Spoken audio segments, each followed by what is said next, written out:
Alors, merci.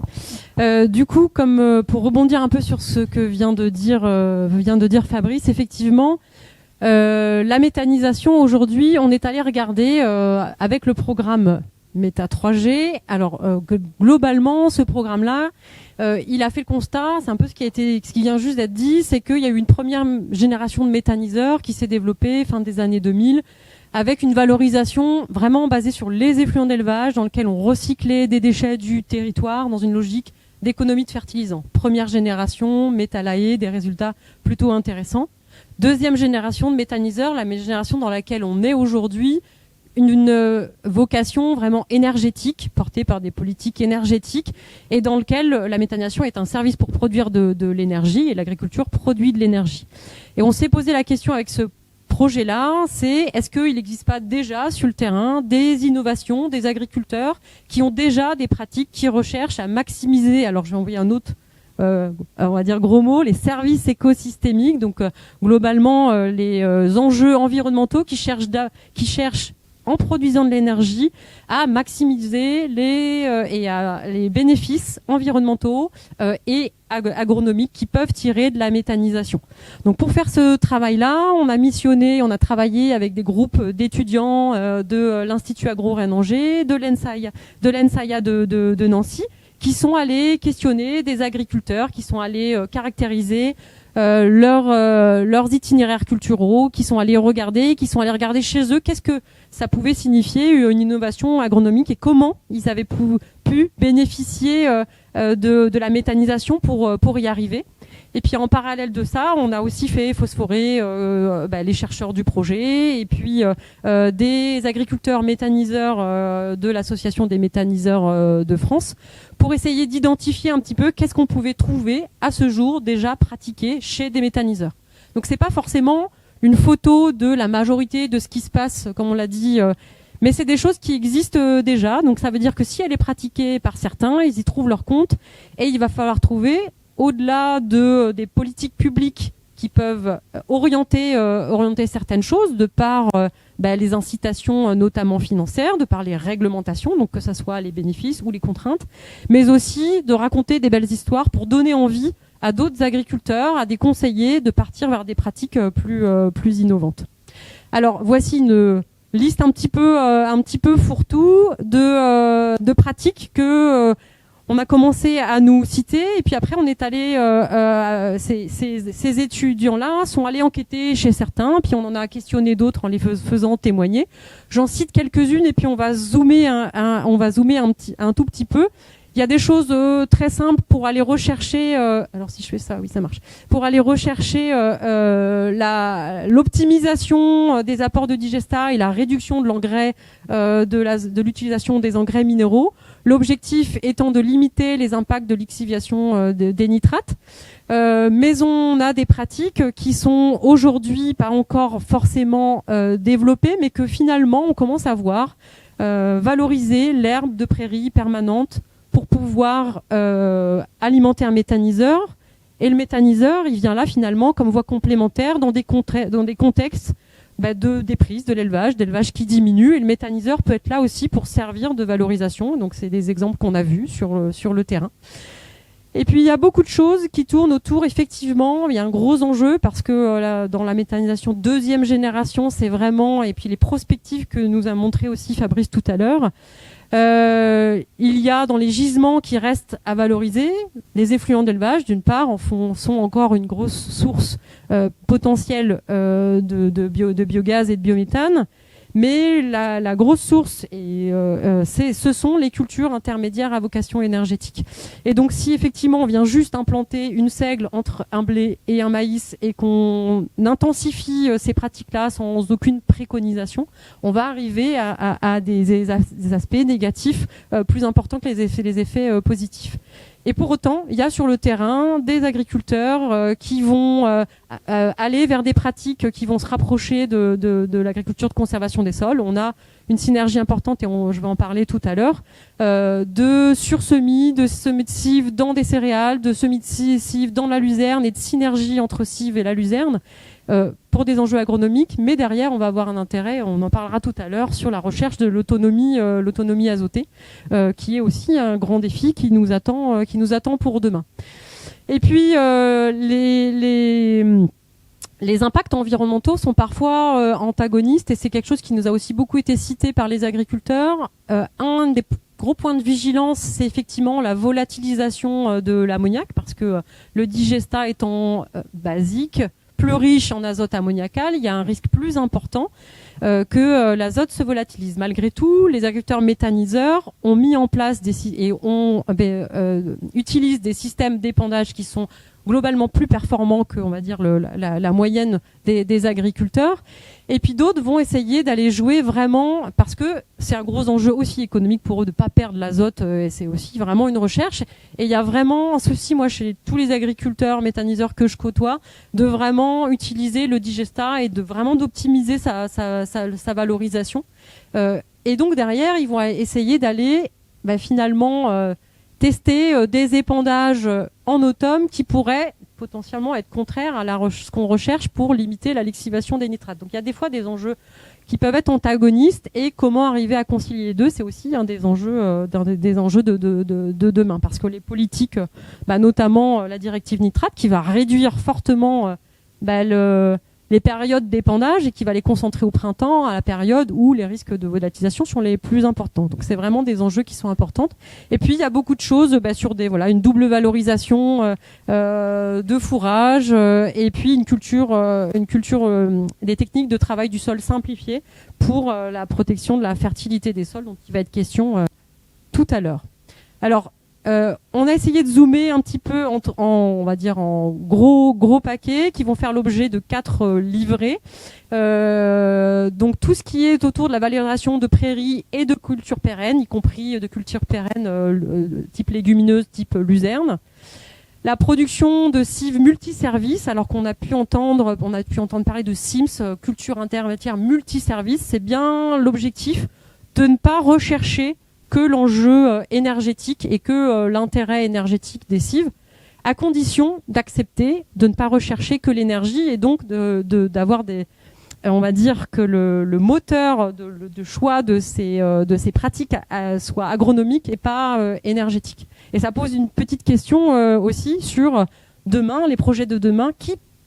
Qui exploitera les projets de demain? Est-ce que ce seront toujours les agriculteurs, ou est-ce que ce seront les énergéticiens qui achèteront des matières et revendront d'autres matières?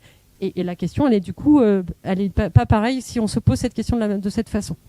Un enjeu autour de l'autonomie azotée du système global, intégrant la méthanisation, et un enjeu autour de finalement, on a vu aussi plusieurs systèmes, et qui ont derrière, dans le projet Méta 3G, fait l'objet de suivi sur les cycles du carbone et de l'azote chez plusieurs agriculteurs qui finalement ont mis en place la méthanisation parce qu'ils étaient en agriculture de conservation des sols. Et vous allez voir, les deux finalement se marient très bien parce qu'on valorise des couverts avec la méthanisation.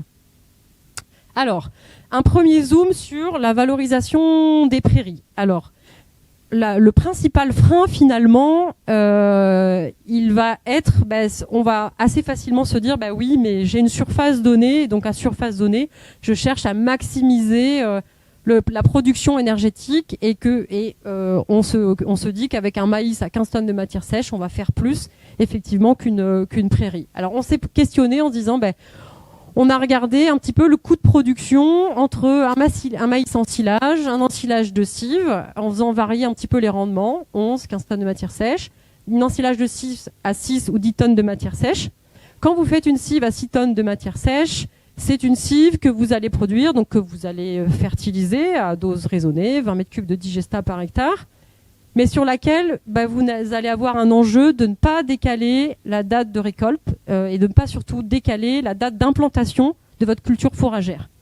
Dès lors que vous allez dépasser, et c'est ce qui a été montré dans le programme Récital par Arvalis, c'est que vous voulez viser 10 tonnes de matière sèche par hectare, c'est que là vous commencez à décaler deuxième quinzaine de mois de mai. Forcément, ici, si vous faites ces productions-là dans nos régions, ça veut dire que vous décalez les dates de récolte, et donc que vous impactez la culture suivante, parce qu'elle perd des jours, et puis vous allez impacter aussi sur la disponibilité en eau.